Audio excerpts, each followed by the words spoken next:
In this video, I'm going to show you a pretty fast recovery from hair loss, namely telogen effluvium and partially androgenetic alopecia in about 3 months. It is one of my subscribers who was put on Dutasteride, Palmetto and Minoxidil by his dermatologist. Well, was it an overkill type of combo? Would I suggest it? What do I think about that? Should you try it out if you suffer from either telogen effluvium or androgenetic alopecia or both? Let's start with the video. This video is brought to you by GoFiber Hair Building Fibers.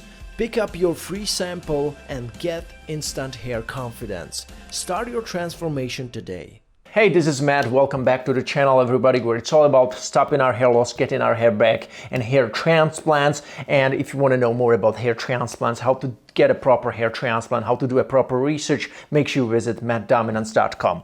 Now, back to the topic. One of my subscribers sent me a message or DM on Instagram, and he says, I'm 22 years old. I realized that I was balding like a year ago, but this year went worse, and I decided to do something about it. Back in August 2020, by the way, I went to a trichologist, and her diagnosis was that I have androgenetic alopecia plus telogen effluvium due to stress. She prescribed me 0.5 milligram of Dutasteride a day, 2 milliliters per day of Minoxidil 5%, and not 1 but 150 milligram of Palmetto. He corrected it later. As soon as I started the treatment, September 2020, by the way, I had a buzz cut because I didn't want to see all of my hair fall out while showering, etc. At first, I experienced a lot of shedding, the shock loss from Minoxidil and potentially also Dutasteride, which I think is still happening nowadays, but at a lesser extent. I'm not using any hair fibers or any product to cover my hair loss. In the after photos which he sent me, and these are, by the way, from late November, so this is pretty much like not almost 3 months in the treatment, okay? So he visited a dermatologist in August, started the treatment in September, and these are the after photos from November, end of November. So even if you have like 0 telogen effluvium, you only suffer from androgenetic alopecia, and you take Dutasteride 0.5 milligram and Minoxidil 5% every day, it's very unlikely that you, if you look like this before, it's very unlikely that you will respond like this in just 2 to 3 months. It's pretty much unlikely, okay? So that's why I think that most of the hair loss that was responsible for this can be assigned to telogen effluvium and not to androgenetic alopecia, okay? Because if you had androgenetic alopecia and you started like this, then even if you take Dutasteride and Minoxidil, probably you would need 4 to 6 months to see some good results, because usually it can be also observed that androgenetic alopecia is more like slower hair loss, gradual hair loss, and the recovery from that hair loss also takes longer time. But on the other hand, the telogen effluvium and the hair loss from it is more like a shock. It comes very fast and your hair can look really bad very fast, but also it can look good very fast, okay? Because there is no miniaturization going on, you know? It takes much more time for Dutasteride to thicken a hair which is miniaturized, you know. It can take months and years, you know, until you notice like really good thickness again, as opposed to, you know, telogen effluvium, which doesn't mean any hair miniaturization. The hair is strong, the hair has its like full thickness, it's being passed prematurely into telogen phase. So the regrowth is much more visually like amazing from telogen effluvium compared to from androgenetic alopecia, because with telogen effluvium, if the hair grows back, it's gonna automatically grow in the full thickness or with like really good thickness, because again, there is no hair miniaturization involved with telogen effluvium unless the patient has like underlying androgenetic alopecia condition, which this patient has, but the androgenetic alopecia condition is in a rather early stage. So the hair miniaturization hasn't gone like more than 50% either. So it's very likely that these new hairs will grow rather stronger and thicker, and that's why the effect looks so good. Normally, the doctor would prescribe him finasteride, but in this case it's dutasteride because he's from Spain, and I know that Spanish doctors are more like open to dutasteride, and it's also much more common to prescribe dutasteride if patient has a hair loss, androgenetic alopecia in Spain. That's why also the dutasteride mesotherapy, it's pretty widespread in Spain compared to other regions in Europe.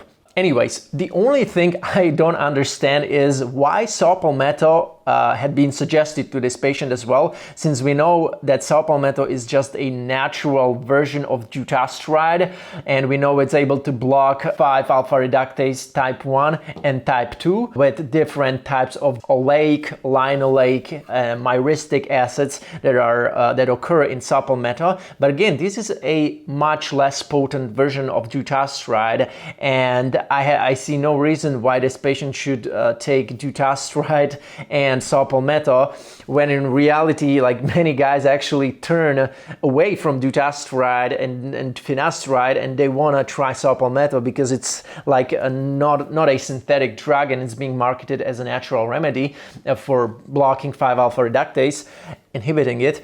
And in this case, he's combining it. So he's like, I see no reason why would somebody take saw palmetto if he is taking dutasteride every day, 0.5 milligrams. But okay, maybe the dermatologist has her own reasons for that. I would like to know what are the reasons for this. Anyways, I like that the dermatologist put him also on minoxidil, because we know that telogen effluvium is premature passing of the growing hair on the scalp, which is in the anagen phase, into the resting, into the telogen phase, okay?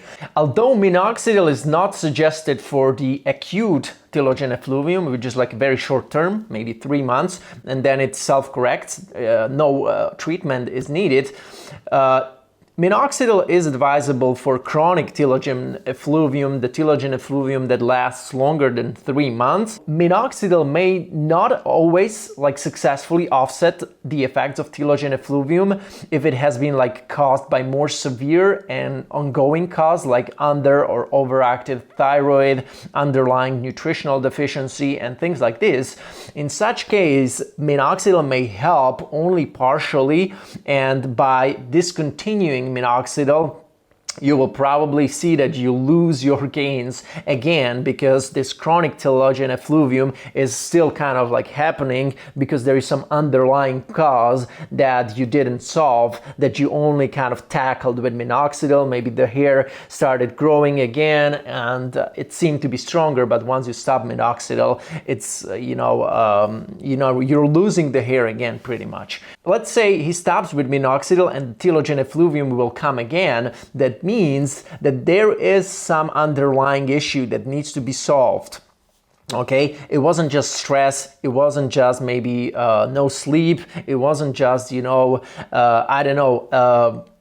it was something more serious, maybe something with his thyroid, maybe like severe deficiency in some micronutrients, vitamins, who knows, maybe a low protein diet, I don't know. So he would need to address this issue in order to kind of be safe from this chronic telogen effluvium, okay? So that was pretty much it, guys. Thank you so much for watching. I hope you enjoyed this video. If you are new to the channel, make sure you subscribe, make sure you like this video, comment below. If you have any questions on hair transplants, where to find a good clinic, how to research hair transplants, Turkish hair transplant clinics, which ones are traps, which ones are good, which ones are maybe a good bang for the buck, make sure you visit mattdominance.com/HD guide, where you can find my ultimate hair transplant bundle, which can help you out with these topics. So that was pretty much it, guys. Looking forward to see you in another video. Take care.